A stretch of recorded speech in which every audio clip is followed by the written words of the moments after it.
하나님이 원하시는 것이라는 제목을 가지고 하나님 말씀 나누겠습니다. 여러분 잘 아시는 것처럼 오늘은 1945년 8월 15일 우리 민족이 일제 식민지로부터 해방을 맞이한 날을 기념하는 그런 날입니다. 8.15 광복절이라고 하죠. 특히 이 날을 한국교회는 광복기념과 더불어서 그 주일을 평화통일 주일로 정하고 함께 예비하고 있습니다. 오늘은 그 역사적인 날을 기념하는 그날입니다. 76주년 8월 15일. 일제로부터 해방된 날이기도 하지만 사실은 분단의 씨앗이 잉태된 그런 날이기도 합니다. 그래서 마냥 기뻐할 수 없는 그런 날입니다. 우리는 진정한 광복을 누리지 못한 비극의 민족, 그 비극의 민족인 거예요. 일본의 침략과 패망 그리고 그 이후에 신탁 통치로 인한 비극이 6.25 전쟁의 원인이 되었고 지금까지 전쟁의 아픔과 분단의 비극이 계속해서 이어지고 있는 거예요. 잘 알다시피 신탁 통치란 유엔의 신탁을 받은 국가가 유엔 총회 및 신탁 통치 이사의 감독을 받아가지고 일정한 지역이 자체 통치 능력을 갖출 때까지 대신 통치해주는 제도를 신탁 통치라 말합니다. 해방 이후 우리는 신탁 통치를 당하여 그렇게 살아가고 있는 거예요. 잘 아시는 것처럼 미국은 남한을, 소련은 북한을 대신 통치하며 살았다고요. 남한의 경우는 1948년 5월 10일 총선거를 통해 재헌국회를 구성하고 8.15에 8월 15일에 대한민국 정부 수립을 하면서 미 군정에서 대한민국 정부로 권력이 이관됩니다. 그런데 전체 다 모든 권력이 이관된 것이 아니라 전시작전 통제권은 한미연합사령관에 그대로 남겨준 채 나머지만 이관되게 되는 거예요. 그래서 아직까지도 우리나라는 온전한 자주적 국가가 아니라는 말이에요. 온전한 자주적 국가가 아니라는 것, 이 사실을 우리가 분명히 깨달아야 하는 거예요. 여전히 미국의 어느 장군이 우리나라의 전시작전권을 가지고 신탁 통치를 계속해서 진행하고 있는 거예요. 아무튼 해방 이후 남한은 친일파 정산에 실패하면서 좌우 사상과 이념의 갈등이 남북의 갈등으로 고조되었고 주변 강대국의 그 힘의 논리에 의해서 참으로 비극적인 민족 상잔인 6.25 전쟁이 일어나게 된 거예요. 이후에 정쟁 당사자인 미국과 북한, 중국, 그러니까 우리 남한은 아무런 권한도 없이 1953년 7월 27일 휴전협정이 체결되어 지금까지 그 상태가 계속 진행되고 있는 거예요. 우리 땅에 비참하게 죽어간 우리 동포의 전쟁을 이제 마치려고 하는데, 종전을 알리려고 하는데 우리 남한은 그 어떠한 권한도 가지고 있지 않은 것이 우리나라의 현실인 거예요. 안타깝게도 현재 한반도는 아직까지 세계 유일의 분단 국가로 남아 있습니다. 이데올로기가 다르다는 이유로 무엇보다도 당시 제국주의의 강대국의 패권으로 인해서 지금까지 갈라져 있는 거예요. 38년의 차가운 철조망이 아름다운 강산을 두 동강 내버리고 그렇게 덩그러니 세워져 있는 거예요. 나라가 자주적 의식을 가지고 나라가 자주적으로 세워진 나라가 아니라 여전히 신탁 통치에 주권으로 세워진 나라가 아니라는 사실에 무음물을 통하게 되고 또 우리가 해야 될 많은 일들, 그 일들을 가지고 고민할 수밖에 없는 거예요. 역사의식을 가진 이 나라의 국민이라면, 그리고 역사의 주관자이신 하나님을 믿는 신앙인이라면 내가 있는 자리에서 그것이 언제가 되든 어디가 되든지 이 문제를 풀어야 하는 역사적인 책무가 우리에게 주어져 있다는 사실을 우리는 기억해야 하는 거예요. 나라를 바르게 세워야 하고 그리고 나라 안에 주권을 가지고 나라를 평화화하고 통일을 이루는 거룩한 나라로 세워야 하는 일이 우리의 문제라는 거예요. 우리가 풀어야 할 문제는 남북 통일의 문제와 한반도의 국제 정세의 문제가 우리 안에 피하여지고 방관되어지지 않도록 계속해서 고민하고 몸부림쳐야 하고 기도해야 하는 일이에요. 그런데 이 문제가 자꾸 피할 일로 여겨져요. 수수방관이 되고 다른 나라 사람들 이야기처럼 먼 이야기인 것처럼 이야기하고 있는 거예요. 개신교에서 쓰는 용어는 아니지만 피정이라는 말이 있습니다. 피정. 속세로부터 벗어나 수도원이나 기도원을 방문해서 자기 자신을 돌보고 수련하는 것, 이것을 피정이라고 말합니다. 속세에서 벗어나서 다른 곳으로 가는 거죠. 피정을 문자적인 의미로 이야기한다면 고요함 속으로 피한다라는 말이에요. 고요함 속으로 피한다. 근데 문제는 뭡니까? 결국 다시 일상으로 돌아와야 한다는 거예요. 세상을 잠시 떠나 있을 수는 있지만 휴가에서 돌아오듯이 우리는 여전히 여기에서 살아야 하는 것이 우리의 현실이라는 거예요. 그러니까 남북이 평화한 문제, 남북이 통일해야 하는 문제, 우리나라가 자주적인 국방을 가지고 반듯한 나라로 세워야 하는 문제는 여전히 우리가 풀어야 할 문제라는 거예요. 우리의 이러한 문제의식을 가지고 매번 씨름하면서 하나하나 풀어가도록 지혜를 모아야 하는 것이 우리의 현실이라는 거예요. 잠시 피했다 하여 피해지는 문제가 아니라는 거예요. 그래서 우리는 휴전협정이 속히 종전선언과 더불어 평화협정 체결로 전환되도록 기도해야 되고, 남북의 문제, 한반도를 둘러싼 국제사회 패권의 경쟁 속에서 역사의 주관자이신 하나님과 함께 이 거룩한 나라를 세워가야 하는 거예요. 그래서 우리는 이 날을 광복 기념주일이라고 이야기하지 않아요. 광복 기념주일이라고 지키지 않고 남북 평화 통일주일로 지키고 있는 거예요.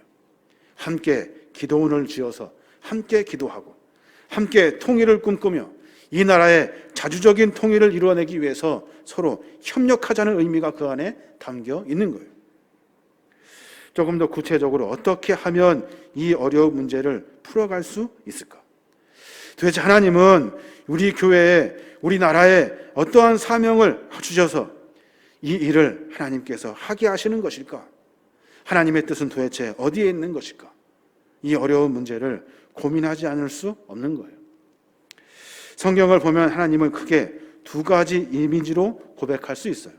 하나는 만물을 지으시고 만물 아래 계신 창조주 하나님, 또 하나는 십자가의 피로 우리를 화목케 하시는, 그래서 역사의 주관자가 되시는 하나님, 우리의 삶의 역사를 주관하고 계시는 하나님, 이 하나님으로 우리가 고백할 수 있는 거예요. 오늘은 역사의 주관자이신 하나님을 찾아보고 역사를 운행하신 하나님께서 우리에게 요구하는 것이 무엇인지 말씀을 통해서 같이 고민해 보려고 하는 거예요. 이 고민은 나라와 민족을 걱정하는 이사야 선지자의 말씀을 통해서 이 나라를 반듯하게 세워내려고 하는 어떤 선지자의 고민의 이야기를 가지고 우리가 말씀의 깊이를 깨달으려고 하는 거예요. 우리의 역사를 하나님이 주관하고 계시다는 거예요. 하나님이 이 역사를 주관하고 계시다는 거예요. 맡아서 관리하고 계시다는 의미예요. 주께서 우리의 모든 역사를 주관하고 있다는 것은 우리가 분명히 깨달아야 할 한 가지가 있어요. 그것은 뭐냐면 역사를 움직이는 주체가 우리가 아니라는 사실이에요. 우리가 아니라 하나님이라는 사실을 잃어버려서는 안 돼요. 그러니까 하나님은 이 역사적인 상황을 만들어내시고 하나님은 이 역사를 주관하고 계셔서 우리로 하여금 하나님의 나라를 만들려고 하시는 것이 하나님의 뜻이라는 거예요. 우리가 원하는 것을 찾아가는 것이 아니라, 그러니까 궁극적으로 하나님이 원하시는 것이 무엇인지, 다른 사람들이 이야기하는 것처럼 구호 외쳤다고 우완히 따라다니면서 역사를 만들어내는 것이 아니라 하나님이 원하시는 것, 그러니까 하나님이 이 역사를 주관하고 계시는 그 하나님이 원하시는 것이 무엇인지를 같이 고민해 봐야 하는 거예요. 그래야 역사를 바르게 볼 수 있는 역사의식이 생기고 패권주의적 상황에서 무엇이 정의인가를 깨달을 수가 있고, 공의, 하나님이 무엇을 원하시는지, 어떤 것이 하나님의 볼 때 합당하고 바른 일인지를 구별할 수 있는 일이 되는 거예요. 그러니까 이 역사는 우리가 원하는 역사가 아니라 하나님이 원하는 역사를 찾아가야 한다는 거예요. 그래서 오늘 본문 이사야서를 통해서 평화 통일 주일에 주님이 우리에게 원하시는 것을 함께 찾아보고 같이 고민하려고 하는 거예요. 이사야의 이름의 뜻은 참 인상적이에요. 이사야의 이름의 뜻은 야훼는 구원자다라는 의미예요. 이 말은 우리의 상황에서 하나님은 역사적으로 깊이 개입하셔서 우리의 삶의 형편 가운데 하나님이 은혜를 베풀어 주신다는 하나님의 고백이 담겨 있는 거예요. 이사야 선지자는 어떤 시대에 활동했습니까? 우시야, 요담, 아하스, 히스기야 시대에 활동했던 예언자예요. 연대로 따지면 주전 8세기의 선지자예요. 이때 일어난 가장 중요한 사건은 뭐냐면 북왕국 이스라엘이 아수르에 의해서 멸망당해버리고 만다는 거예요. 솔로몬 이후에 두 나라가 남북으로 갈라져 있다가 한쪽 나라가 멸망하게 된 거예요. 당시 패권을 쥐고 있던 아수르가 주변 국가들을 삼키고 북왕국 이스라엘을 위협합니다. 이때 북왕국 이스라엘은 아람과 손을 잡아요. 아수르에 대항하기 위해서 손을 잡은 거예요. 동시에 두 나라는 남북 이스라엘과 아람은 세력을 더 확장하기 위해서 남왕국을 침략할 태세를 갖추고 있습니다. 그래서 세를 모아가지고 아수르를 물리치려고. 마치 지금 현재 상황과 너무나도 비슷해요. 패권을 장악한 미국이 아수르와 같은 이 미국이 주변 나라 유럽, 일본들과 동맹을 맺고 북한을 위협하기 시작합니다. 북이스라엘과 같은 북한은 중국과 손을 잡고 미국과 대항하기 위해서 남한을 다시 공격하려고 하고 있어요. 이 국제적인 정세가 그 당시 이스라엘 선지자의 국제적인 정세와 너무나 비슷하다는 거예요. 이사야 선지자가 활동했던 남왕국은 이토록 이상한 위기 상황 속에서 상황을 직면하고 있어요. 그때 남왕국 유다, 그 당시 아하스 왕의 선택이 어떠한지가 중요한 거예요. 그 선택, 그러니까 이스라엘 역사에서 가장 숭악한 왕으로 불리는 두 왕이 있는데 하나는 므낫세고 하나는 아하스예요. 그 아하스가 나라가 이제 침략당하고 나라가 망하게 되는 상황에서 중요한 선택을 해야 한다는 거예요. 그 선택이 어떠한지 성경을 통해서 엿봐야 하는 거예요. 아하스는 아수르와 동맹을 맺는 일을 자처합니다. 그러니까 아수르가 북왕국 이스라엘을 쳐들어가려고 하니까 내가 힘 있는 아수르와 동맹을 맺으면 이제 북이스라엘이 우리를 쳐들어오려고 하는 일을 극복할 수 있다는 거예요. 그래서 너무나도 비굴하게 아수르와 동맹을 맺어요. 열왕기하 16장 7절에 보면 그렇게 말해요. 아하스가 아수르 왕 디글랏 빌레셀에게 사자를 보내 이르되 나는 왕의 신복이요 왕의 아들이라. 이제 아람 왕과 이스라엘 왕이 나를 친히 청하건대 올라와 그 손에서 나를 구원하소서 하고 아하스가 여호와의 성전과 왕궁 곳간에 있는 은금을 내어다가 아수르 왕에게 예물로 보냈더니 라고 말해요. 그러니까 아수르와 동맹을 맺기 위해서 나는 당신의 종입니다. 나는 당신의 아들입니다. 라고 이야기하면서 비굴하게 굴었다는 거예요. 그리고 또 성전과 왕국에 있는 그 곳간에 있는 은금을 내어다가 아수르 왕에게 다 갖다 바쳤다는 거예요. 그러면서 그 아수르가 남유다를 지켜줄 것이다 라고 생각한 거예요. 남유다 아하스는 강대국이었던 아수르에게 탁 붙습니다. 조공 바치며 지켜달라고 간청을 합니다.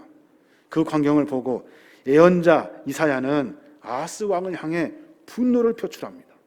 그렇게 하면 안 돼. 글쎄요, 지나친 상상인 것 같지만 중국과 북한 함께 연합하여 남한을 공격할 때 우리의 선택지는 무엇일까요? 또 남유다가 그랬듯이 아수르와 같은 미국을 우리는 아마 선택하게 될 거예요. 강대국이니까. 그런데 이사야 선지자는 분명히 선포합니다. 북왕국과 아람 동맹국 그리고 강대국 아수르 그들보다 더 두려워해야 할 존재가 있다고 설명해주고 있는 거예요. 그것이 누구냐면 야훼 하나님을 두려워해야 된다라고 설명해주고 있어요. 남유다 아수르와 동맹을 맺으려고 성전의 부하를 다 내어준 아하스 왕은 이러한 이사야 선지자의 말을 무시해버립니다. 듣지를 않아요. 왜 그럴까요? 두 가지 때문에 그래요.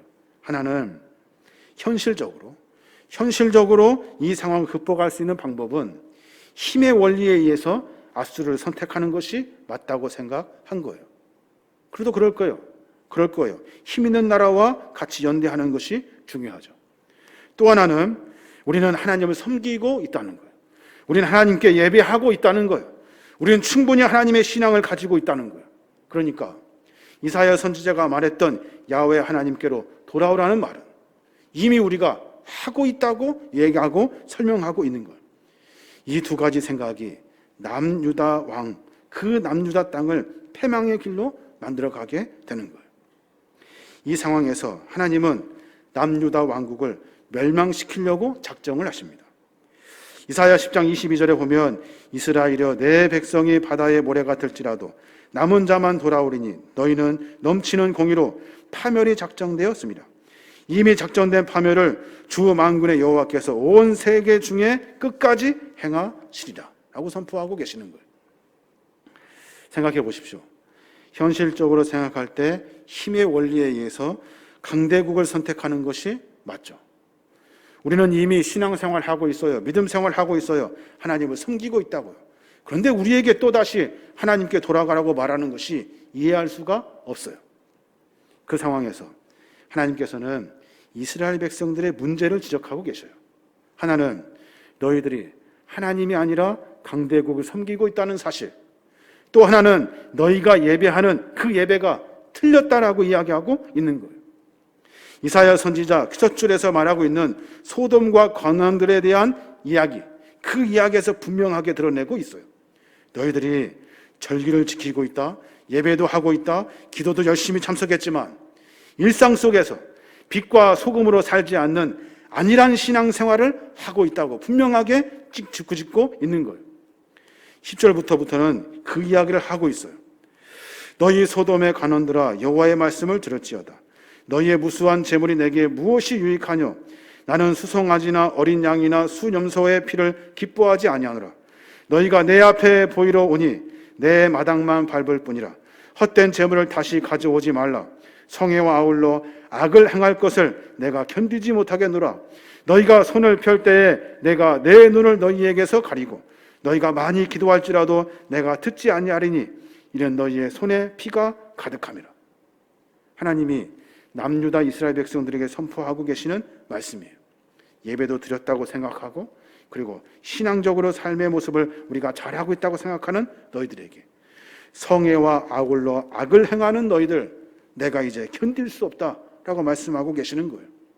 여전히 하나님을 섬긴다고 이야기하면서 강대국을 쫓아다니는 사람들, 여전히 하나님을 섬긴다고 하면서 그 손에서 계속해서 악한 피를 흘리고내는 그런 신앙과 삶의 모습이 분단되었고 신앙과 삶의 모습이 단절돼 버리고 마는 그런 신앙의 모습을 하나님이 질책하고 계시는 거예요.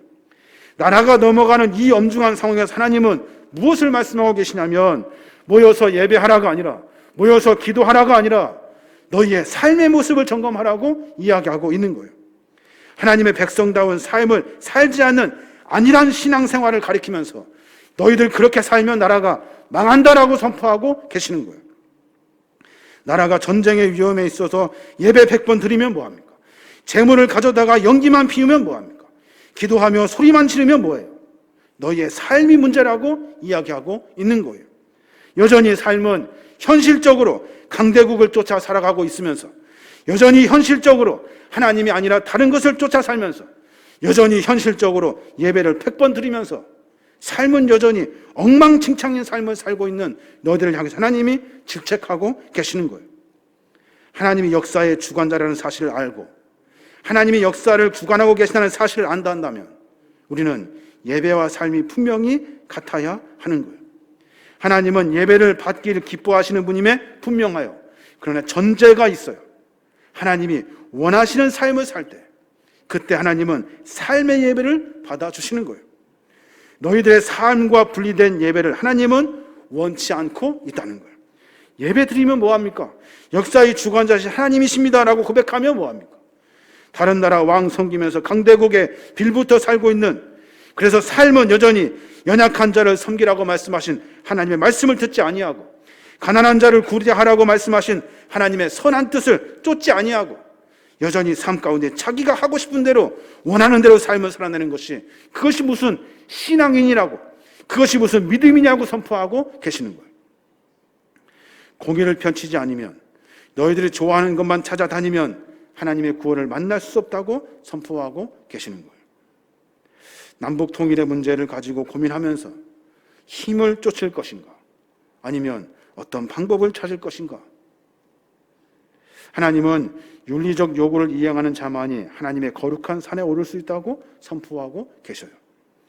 이사야 1장 16절 분명하게 말씀하셔요. 너희는 스스로 씻으며. 지금 이 상황이 남유다 나라가 멸망의 직전에 있는 상황에서 백성들에게 선포하신 하나님의 말씀이에요. 너희는 스스로 씻으며 스스로 깨끗하게 하며 내 목전에서 너희 악한 행실을 버리고 행악을 그치고 선행을 배우며 정의를 구하며 학대받는 자를 도와주며 고아를 위하여 신원하며 과부를 위하여 변호하라고 말씀하셔요. 나라가 이제 금방 넘어가는데 하나님이 그 나라가를 넘어가는 그 상황에 하신 명령의 말씀이에요. 신명기 16장 20절에 보면 분명히 그렇게 말씀하셔요. 너는 마땅히 공의만을 따르라. 그리하면 내가 살겠고 내 하나님 여호와께서 내게 주시는 땅을 차지하리라. 너희는 마땅히 공의만은 따르래요. 공의가 뭐예요? 선악을 공평하게 제재하시는 하나님의 적극적인 품성이 공의예요. 다시 말해서 하나님이 원하시는 것을 찾을 때, 그 일을 행할 때, 그때 우리가 살 수 있다고 선포하고 계시는 거예요. 공의, 하나님의 뜻이 무엇인가, 하나님이 무엇을 원하시는가를 쫓을 때, 그때 우리는 하나님의 거룩한 은혜 안에서 이 땅에서 살 수 있도록 하나님이 허락해 주신다고 말씀해 주고 계시는 거예요. 평화통일주의를 준비하면서 설교를 준비하는데, 평화통일을 위해서 우리가 해야 할 일이 무엇일까? 우리 교회가 해야 할 일이 무엇인가 생각해 보게 됩니다. 우리도 누구처럼 교인들 데리고 광화문 광장으로 나가서 구호 외치는 일을, 그 일을 하는 것이 나라를 위하는 일인가? 죽어도 예배만 지키면 된다고 때로 몰려다니면서 구호 외치면 되는가? 다른 나라 기웃거리면서 강대국 의지해야 하는가? 정치적으로 이념으로 갈라있는 상황에서 내가 마음에 드는 정치적 이념에 정치인들 쫓아다니며 살아야 하는가? 사랑하는 여러분, 삶을 점검해내지 아니하면 하나님은 그 어떤 소리도 듣지 않는다는 거예요. 왜 나라가 부패하는가? 왜 나라가 이 모양인가? 왜 우리는 통일을 이루지 못하는가? 하나님은 우리에게 도대체 무엇을 요구하고 계시는가? 왜 우리는 아직까지 통일을 이루지 못하고 있는가? 그 이유는 우리의 삶이 문제라는 거예요. 삶에. 북이스라엘 남유다와 같이 삶이 엉망진창인 거예요. 예배는 드리고 있지만 삶이 엉망이에요. 여전히 악으로 가득하고 여전히 손에 피가 가득하고 그것이 우리의 모습이라는 거예요. 예배 드리면서 하나님께 예배는 드리고 있지만 삶은 여전히 세상의 방식으로 삶을 살아요. 그 안에 정의도 없고 옳음도 없고 바름도 없어요. 그러니 하나님 보시기에 국률이 먼저가 아니라 심판이 우리에게 먼저라는 사실을 분명하게 가르쳐주고 있는 거예요. 예배는 초월적인 사건이래요. 초월적인 사건. 하늘과 땅이 연결되는 신비의 순간이 예배예요. 예배는 종교 행사에 그쳐서는 안 되는 이유가 거기에 있어요. 제물은 우리의 죄를 사해주는 수단이 아니에요. 우리의 감정을 고양시키기 위해서, 감정을 북돋우기 위해서 예배의식이 존재하는 것이 아니에요. 예배는 삶 전체를 바치라는 하나님의 부르심에 응답하는 거예요. 하나님은 인간의 위선을 싫어하셔요. 그 위선이 뭐예요? 거짓된 예배예요. 하나님은 받지 않으신다는 거예요. 무엇이 거짓된 예배입니까? 삶과 예배가 분리된 것을 이야기하고 있는 거예요. 그런 예배는 하나님이 받지 않으신다는 거예요. 주님이 원하시는 것은 무엇입니까? 예배입니까? 아니에요. 하나님께서 원하시는 것은 1시간 예배 드리고 돌아가는 그것이 아니라 일주일 동안 살아야 하는 우리의 삶의 이야기를 원하시고 계시는 거예요. 너희들이 어떻게 살고 있니라고 묻고 계시는 거예요. 그 질문에 떳떳하게 대답할 수 있어야 하는 거예요. 사무엘상 15장 22절에 보면 그렇게 말씀하셔요. 제가 현대어 성경으로 읽어드릴게요. 사무엘이 이스라엘 백성들을 나무라고 있어요. 사무엘이 나무랬다. 주님께서 어느 것을 더 좋아하시겠습니까? 주님의 말씀에 순종하는 것이겠습니까? 아니면 번제나 화목제를 드리는 것이겠습니까? 잘 들으십시오. 순종이 제사보다 낫고 말씀을 따르는 것이 순양의 기름보다 낫습니다. 말씀에 순종하는 것, 하나님의 말씀에 순종해서 하나님의 거룩한 믿음의 삶을 살아내는 것, 그것이 번제나 화목제나 순양의 기름보다 낫다는 거예요. 미가서 6장 6절에 보면 내가 무엇을 가지고 여호와 앞에 나아가며 높으신 하나님께 경배할까? 내가 번제로 1년 된 순송아를 가지고 그 앞에 나아갈까?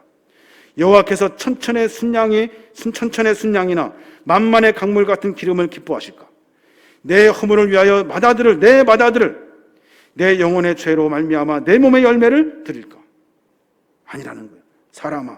사람아, 주께서 선한 것이 무엇임을 내게 보이셨나니 여호와께서 내게 구하는 것은 오직 정의를 행하며 인자를 사랑하며 겸손하게 내 하나님과 함께 행하는 것이 아니냐라고 선포하고 계시는 거예요. 예배를 100번 드리면 뭐합니까? 삶이 엉망인데. 하나님 앞에 나와서 기도하면 뭐합니까? 삶이 엉망인데 그 안에는 정직도 없고 하나님의 사람을 사랑하는 사랑의 마음도 없고 하나님의 주인이라는 겸손함도 없고 하나님께 함께하고 싶은 마음도 없는데 그런 사람을 하나님이 어떻게 구원해 주시고 도와주시겠다고 하시는 거예요? 불가능한 일이에요. 시편의 다윗도 분명하게 고백하고 있어요. 다윗은 밧세바를 범합니다. 간음해버려요. 그 힘으로, 그 권력으로 눌러버린다고요. 그리고 나서 하나님, 내가 다시는 그러지 않겠습니다 라고 말하면서 시를 한 편 지어요. 그가 그렇게 고백합니다. 시편 51편 8절에 보면 하나님이여 내 속에 정한 마음을 창조하시고 내 안에 정직한 영을 새롭게 하소서. 나를 주 앞에서 쫓아내지 마시며 주의 성령을 내게서 거두지 마소서. 하나님, 내가 이제 주 앞에 예배하겠습니다. 내가 회개하는 마음으로 소 10마리 드리겠습니다. 그런 것이 아니에요. 하나님, 내가 이제 정직하게 살겠습니다. 하나님께 예배하면서 삶 가운데 하나님 보시기에 합당한 삶을 살았는지 내가 주께 묻겠습니다. 이제는 거짓말하지 아니하고 정직하게 살겠습니다. 이것이 다윗의 고백이라는 거예요. 이 고백이 우리 안에 있지 아니하면 우리는 궁극적으로 멸망할 수밖에 없는 거예요. 본문을 다시 읽어보면 너희는 스스로 씻으며 스스로 깨끗하게 하여 내 목전에서 너희 악한 행실을 버리며 행악을 그치고 선행을 배우며 정의를 구하며 학대받는 자를 도와주며 고아를 위하여 신원하며 과부를 위하여 변호하는 것이라. 이게 나라가 금방명망하는 상황에서 하나님이 우리에게 명령하신 명령이에요. 어떻게 하면 통일을 이룰 수 있을 것인가? 어떻게 하면 우리나라가 함께 거룩한 나라, 남과 북이 함께 할 수 있을까 생각해 보니 스스로를 씻어야 돼요. 내 죄를 씻고 내 안에 있는 악을 버리고 선행을 배우고 정의를 구해야 하는 거예요. 학대받는 사람을 도와주고 고아를 도와주고 과부를 도와주고 어려운 이들을 섬기고 그리고 죽어가는 많은 이들에게 복음을 전하는 일, 그 일을 묵묵히 감당할 때 하나님 우리에게 은혜를 베풀어 주신다는 거예요. 애석하게도 이사야의 설교를 듣는 사람이 없어요. 듣는 사람이 없어요. 간절하게 부르짖는 이사야의 설교의 말씀을 듣는 이스라엘 백성들이 없어요. 결국 어떻게 됩니까? 남유다는 망합니다. 블레셋에 의해서 멸망돼 버리고 맙니다. 오늘은 평화통일주일로 우리 함께 모여서 예배하고 있습니다. 신앙인은 역사와 동떨어져 살 수 없습니다. 신앙인은 역사의식을 가지고 살아야 합니다. 이 역사의식은 무엇이 문제인지를 점검하는 일들입니다. 이 역사가 잘못됐다는 사실을 알고 깨달았을 때 다시 돌이켜 하나님의 말씀으로 세워내는 것이 역사의식이에요. 역사의식은 우리가 그래서 내 뜻대로 내 마음대로 살아가는 것이 아니라 하나님의 뜻이 무엇인지 늘 고민하면서 하나님이 우리에게 원하시는 것이 무엇인지 역사적인 삶 속에서 실행해내는 것이 역사의식을 가진 삶의 모습이에요. 하나님은 우리를 지켜주고 이끌어 주시는 목자라고 우리가 고백하고 있습니다. 이 신앙 고백이 허황된 것이 되지 않게 하려면 우리가 진심으로 하나님을 의지해야 돼요. 하나님께 맡겨야 돼요. 역사의 주관자신 하나님께서 우리의 삶 가운데 일하실 것을 기대하며 삶을 살아야 하는 거예요. 정직하게, 바르고, 의롭게, 깨끗하게 하나님이 원하시는 거룩한 마음을 가지고 어려운 이들을 돕고 힘든 이들과 함께 동행하며 그들에게 죽어가는 영혼들에게 복음을 전하는 일, 이것이 하나님의 마음이래요. 하나님의 뜻이라는 거예요. 그러니까 하나님의 손과 발이 되어야 하는 거예요. 이게 하나님이 원하시는 일이라는 거예요. 악한 행실을 버리는 것, 정의를 실천하는 것, 고아와 과부를 돌보는 것, 여기까지 나아가야 하는 거예요.